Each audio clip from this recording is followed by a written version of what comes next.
Professor JV, diante do quadro atual de decadência da eclesialidade protestante, o Dr. C.S. Lewis também usaria o chicote contra as igrejas, como usou Jesus contra o sistema mercenário do Templo de Israel? Sim, amigo. O que está ocorrendo é o seguinte. Existem alguns grandes estudiosos de Dr. C.S. Lewis que às vezes alegam que o nosso procedimento não está sendo igual ao de C.S. Lewis, porque C.S. Lewis não condenou, não criticou, não bateu de frente com as demais denominações cristãs, devido ao tato e à diplomacia, a delicadeza de C.S. Lewis e, podemos dizer até, a misericórdia para com as outras denominações protestantes. Pois bem, então C.S. Lewis não fez essa crítica, ele não bateu de frente com esse pessoal. E então os críticos que trazem essa mensagem sobre nós, dizendo que nós batemos de frente, dizem então que nós não estamos seguindo o pensamento de Lewis. O problema é que nós precisamos nos lembrar que C.S. Lewis morreu em 1963.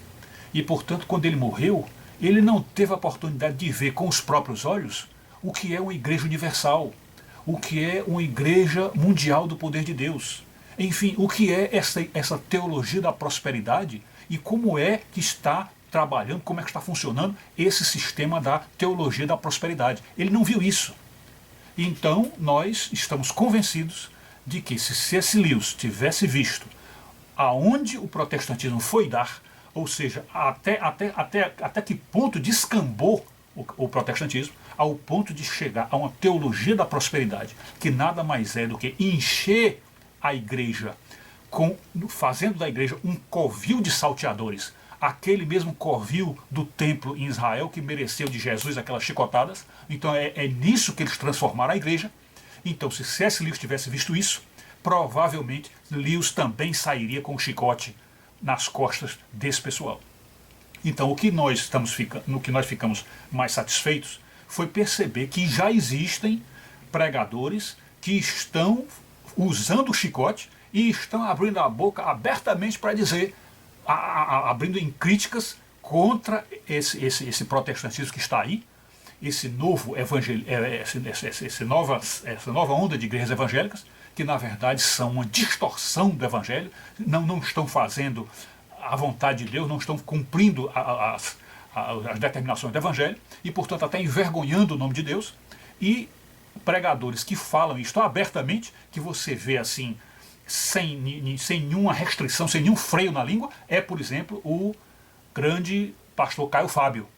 Então, quando você ouve o pastor Caio Fábio, sobretudo quando ele diz que no começo da pregação dele, ele ainda dizia na época para uma pessoa que procurava ele, querendo saber onde essa pessoa se situaria em termos de igreja, de religião, ele diria, olha, procure uma igreja evangélica mais próxima da sua casa. Isso ele ele diz que dizia isso com a maior tranquilidade, com a maior segurança, olha, procure uma igreja evangélica mais próxima da sua casa. E ele diz que hoje em dia não diz mais isso em hipótese alguma, isto é, não consegue ver nesse universo de igrejas evangélicas de hoje, sobretudo essas igrejas evangélicas do neopentecostalismo, da teologia da prosperidade, do que está ocorrendo sobretudo na América Latina, ele diz que não sabe mais o que aconselhar para as pessoas. Ou seja, a pessoa pergunta, aonde eu vou, Caio? Aonde eu fico, Caio? E ele não sabe dizer. Ou se diz alguma coisa, é temeroso. Olha, tente ficar aí na igreja, tente descobrir se você consegue ver honestidade na doutrina, honestidade no pastor. Então, tornou-se complicado. E isto, em palavras mais claras, palavras mais populares, é o quê? É Caio batendo de frente com a igreja, mostrando que ele está indignado, que ele está decepcionado com as igrejas e que nós, como diz lá o apóstolo São Paulo, nós temos, quando descobrirmos as obras das trevas, nós temos que denunciar, nós temos que reprovar, e é isso que Caio tem feito, e acho que isto é uma posição que C.S. Lewis tomaria se estivesse vivo hoje. É isso. Mas o presidente da Associação Evangélica Brasileira condena essa prática. Nesses grupos, dinheiro é alguma coisa essencial. Você dá dinheiro para garantir que a bênção de Deus vai vir. E o dízimo é uma coisa compulsória, forçada, obrigada, é uma violência, é uma máquina de fazer dinheiro. Nas outras igrejas evangélicas o dízimo é voluntário, você dá se você quiser, porque Deus ama ainda era assim com alegria, não pode ser forçado, tempo. tem que vir do coração. Ainda havia grupos onde era voluntário. Você podia falar as outras. Ainda dava para dizer, eu ainda terminava o meu programa em rede nacional de TV durante décadas. Terminava sempre dizendo, procure a igreja evangélica mais próxima da sua casa. Você usava essa frase? Desde que eu entrei na TV pregando toda semana com 19 anos, eu concluía o programa dizendo, procure a igreja evangélica mais próxima da sua casa. Porque eu cria que, por mais confuso que fosse o lugar, ainda havia um mínimo de ensino básico do Evangelho e de acolhimento sincero. Embora eu tivesse críticas enormes ao que acontecesse à volta. Mas ainda identificava um eixo. Ainda dava para dizer, não, um viés, né? Há um âmago ainda. Sim. Há um espigão que carrega uma certa genuinidade. Então procure. Ainda era uma alternativa. E eu fiz isso 30 e tantos anos. Procure a igreja evangélica mais próxima da sua casa.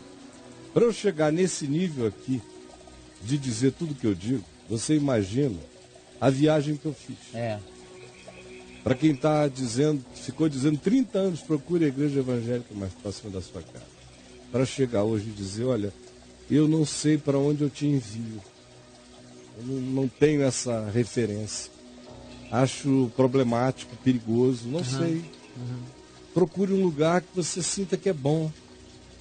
Mas vá cheirando, sentindo, bote todos os seus sentidos naturais, espirituais, bom senso e discernimento, tudo, para tentar palmilhar, discernir, constatar.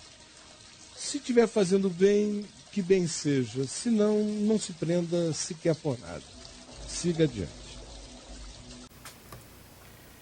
O texto que nós lemos para dar a nossa resposta final diz assim: com base no vídeo de Caio Fábio achincalhando a IURD e todas as igrejas, dizendo que antigamente ele ainda dizia, procure qualquer igreja evangélica perto de sua casa, mas hoje jamais diria isso de novo, pois não há mais igreja alguma a honrar o bom nome do Evangelho. Com isso, temos que citar temos que citar que há um grande estudioso de C.S. Lewis que, vendo a dura crítica feita contra a doutrina protestante, se saiu dizendo que Lewis jamais ousou bater de frente contra igreja nenhuma. Porém, Lewis morreu em 1963. E assim, se ele tivesse conhecido o que é uma igreja neopentecostal da teologia da prosperidade, ele certamente teria agido como está agindo o pastor Caio Fábio. É isso.